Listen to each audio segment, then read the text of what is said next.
Sebelum kita mulai pelajaran, siapa yang ingin menceritakan perasaannya? Biasanya itu kan di depan kan literasi. Bagaimana perasaan kamu pagi ini? Atau ibu tanya, Melani, bagaimana perasaanmu pagi ini? Hah? Senang. Ada masa senang semuanya? Nggak depan agak galau Kalau ibu, kalau boleh ibu bercerita, coba kamu bayangkan apa yang terjadi pada ibu pagi ini. Pagi, saya minta maaf datangnya sedikit terlambat. Bisa kamu merasakan apa yang ibu rasakan? Apa yang ibu rasakan tadi? Lelah. Apa lagi? Kuning. Apa lagi? Ibu kak, sekarang sebelum mulai pelajaran, tadi ada bilang bu kelompok apa ada bu? Ada bu. Ada dia kelompok. Silakan berdiri di samping. Hari ini kamu harus menanyakan perasaan kamu kalau kamu akan bahagia sampai siang. Bisa nak? Bisa. Kamu akan mengikuti pelajaran dengan tenang dan fokus. Bisa nak? Bisa. Pejamkan mata. Ingat, tak ada kata kamu aman kok. Pejamkan mata. Pejamkan mata. Relax nak. Pejamkan mata. Sudah. Tarik nafas dalam-dalam. Tarik nafas dalam-dalam. Sudah nak. Lalu hembuskan. Dan sampai hitung sampai 10. Hitung sampai 10. Kamu tetap tutup mata. Katakan pada diri kamu sendiri. Hari ini saya akan belajar dengan fokus. Dalam hati saja. Buka mata. Apa kegiatan kita? Yang kemarin, apa kegiatan kita? Unsur-unsur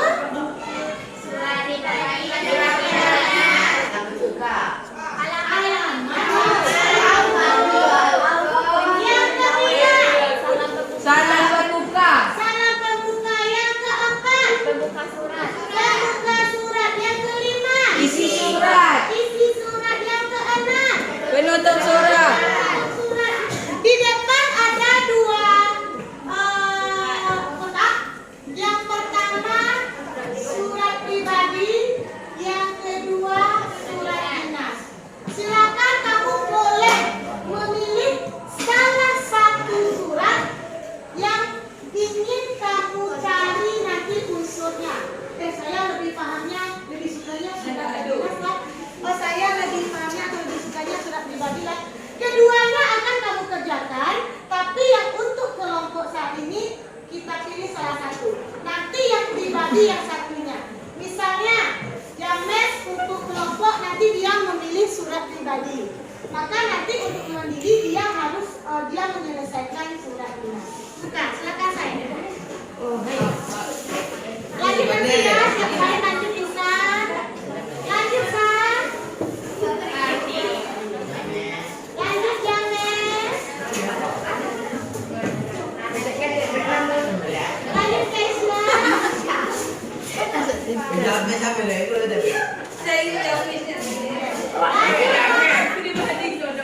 Nyanyi, silakan.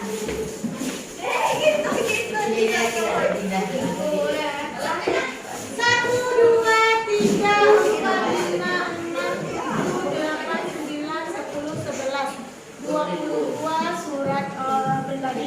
1, 2, 3, 7 surat dinas. Ternyata yang memilih surat dinas hanya 7 orang dan 22 orang lagi memilih surat pribadi. Nah, juga ini kita akan belajar kelompok, mengerjakan setelah kelompok itu berdasarkan sudut minat yang kamu pilih. Yang pertama surat dinas, dia akan membentuk satu kelompok. Ya nak ya, ini dari 7 orang. Sedangkan surat pribadi yang banyak peminatnya itu dibagi menjadi 3 kelompok kecil. Kelompok 1, kelompok 2, dan kelompok 3. Surat pribadi. Silakan kamu analisa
Juga baik-baik saja. Waalaikumsalam warahmatullahi wabarakatuh.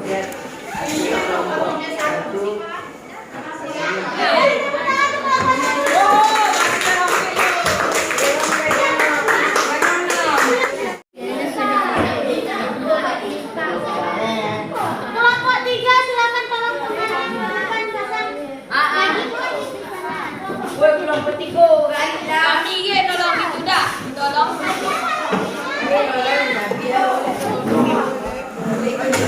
Oh, ye datang orang, ada orang. Sudah? Silakan siap-siap kelompok 3 nanti melihat atau memantau tugas kelompok 2. Jangan minum. Kami ada ye.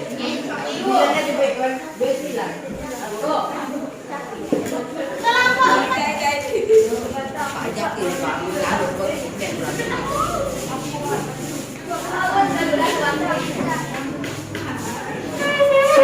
Waalaikumsalam warahmatullahi wabarakatuh. Dari yang kami nilai.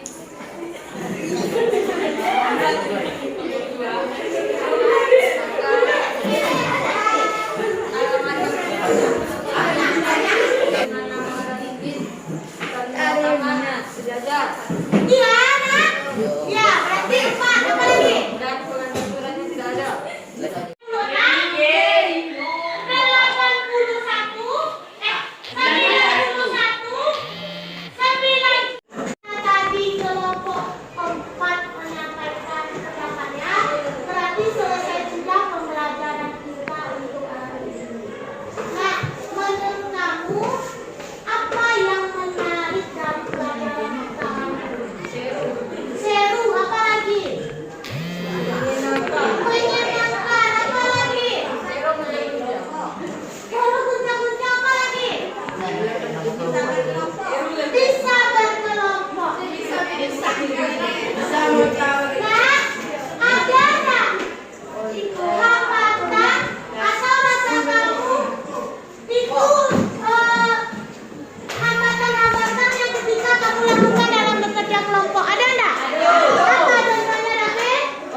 pada kesempatan kali ini, saya akan melakukan refleksi dari kegiatan aksi nyata modul 22 pembelajaran sosial emosional yang telah saya lakukan.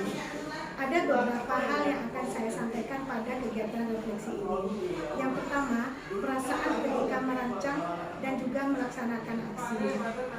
Ketika saya merancang aksi nyata ini, sempat timbul pertanyaan dalam diri saya, apakah nanti pembelajaran berdiferensiasi dan pembelajaran sosial emosional ini akan berhasil? Apakah pembelajaran ini akan berjalan dengan lancar sesuai dengan rencananya? Akhirnya, saya menepis segala keraguan tersebut. Dengan penuh semangat, dengan tekad yang bulat, saya tetap melanjutkan rancangan ini dan melanjutkan aksi nyatanya. Aksi nyata ini saya lakukan pada hari Rabu tanggal 9 Maret 2022. Saya memilih kelas 71 dengan materi surat pribadi dan surat dinas. Dengan tekad yang kuat, dengan semangat yang membara, saya melakukan penerapan pembelajaran berdiferensiasi dan pembelajaran sosial emosional. Di mana dalam materi surat pribadi dan surat dinas, saya membentuk sudut minat, di mana murid-murid bebas memilih minat atau kesukaan mereka terhadap surat pribadi dan surat dinas. Alhamdulillah, pembelajaran ini berjalan dengan lancar. Walaupun saya menyadari belum semua tujuan atau target dari pembelajaran ini tercapai. Hal ini saya menyadari karena mungkin bagi kelas 71 hal ini masih baru dan masih agak janggal bagi mereka. Refleksi kedua yang saya lakukan adalah pembelajaran yang saya peroleh dari aksi nyata ini. Ada beberapa pembelajaran yang saya peroleh dari aksi nyata ini. Yang pertama, saya menyadari pembelajaran sosial emosional tidak hanya untuk murid, tetapi untuk guru. Yang kedua, pembelajaran yang saya peroleh adalah pembelajaran berdiferensiasi dan pembelajaran sosial emosional sangat mempengaruhi proses pembelajaran. Hal ini bisa saya kaitkan dengan pembelajaran saya terdahulu. Dahulu, ketika pembelajaran saya tidak menerapkan pembelajaran berdiferensiasi dan pembelajaran sosial emosional, saya melihat menurut saya kurang nyaman dan agak sedikit tertekan ketika saya mengerjakan tugas. Hal ini terlihat berbeda ketika saya menerapkan pembelajaran berdiferensiasi dan pembelajaran sosial emosional. Terlihat anak-anak lebih nyaman karena mereka mengerjakan tugas sesuai dengan minat mereka, dan yang kedua, mereka lebih nyaman karena telah melakukan pengelolaan emosi. Itu saya lakukan dengan menggunakan teknik stop di awal pembelajaran. Jadi saya sangat merasakan perbedaan pembelajaran sebelumnya dengan pembelajaran sekarang, di mana saya menerapkan pembelajaran berdiferensiasi dan pembelajaran sosial emosional. Pembelajaran ketiga yang saya peroleh adalah mengenai target saya. Ketika saya menerapkan pembelajaran berdiferensiasi dan pelajaran sosial emosional, saya tidak lagi fokus untuk mengejar materi.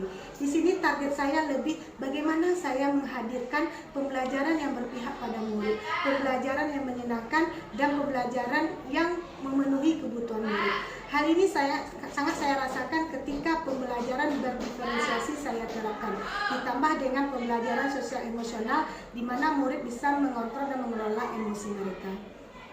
Pembelajaran terakhir yang saya peroleh dari aksi nyata ini adalah saya berharap pembelajaran yang saya terapkan ini bermanfaat bagi murid saya yang akan datang. Pembelajaran berdiferensiasi dan pelajaran sosial emosional ini tidak hanya sekedar untuk mencapai nilai dan penuntutan kurikulum, tetapi ketika anak merasa nyaman dengan belajar, saya harap mereka memiliki keterampilan dan skill dari pembelajaran tersebut. Refleksi terakhir yang akan saya sampaikan adalah mengenai perbaikan di masa yang akan datang. Saya menyadari penerapan pembelajaran berdiferensiasi dan pelajaran sosial emosional yang saya lakukan pada aksi nyata modul 2 ini masih jauh dari harapan. Namun, saya tetap semangat untuk melakukan perbaikan-perbaikan di masa mendatang supaya pembelajaran ini bisa sesuai dengan yang diharapkan. Perbaikan tidak lanjut yang akan saya lakukan adalah yang pertama, saya harus konsisten untuk melaksanakan pembelajaran berdiferensiasi ini dan pembelajaran sosial emosional. Tidak lagi hanya sekedar aksi nyata atau tugas modul 22, tetapi benar-benar aksi nyata di lapangan, di dalam kelas dan juga di sekolah. Yang kedua, saya akan memilih atau menentukan strategi-strategi yang baik agar pembelajaran ini benar-benar bisa diterapkan secara maksimal. Yang ketiga, saya akan melakukan atau mengajak kolaborasi rekan kerja lainnya agar bisa bersama-sama menerapkan pembelajaran berdiferensiasi dan pembelajaran sosial emosional. Selanjutnya, tentu saya membutuhkan dukungan dari semua warga sekolah agar pembelajaran berdiferensiasi dan pembelajaran sosial emosional tidak hanya saya saja yang melakukan, tetapi juga oleh semua warga sekolah. Demikian hasil refleksi saya terhadap Asinyata Modul 22 pembelajaran berdiferensiasi dan pembelajaran sosial emosional. Semoga dengan adanya refleksi ini kedepannya saya bisa lebih baik lagi. Terima kasih. Assalamualaikum warahmatullahi wabarakatuh.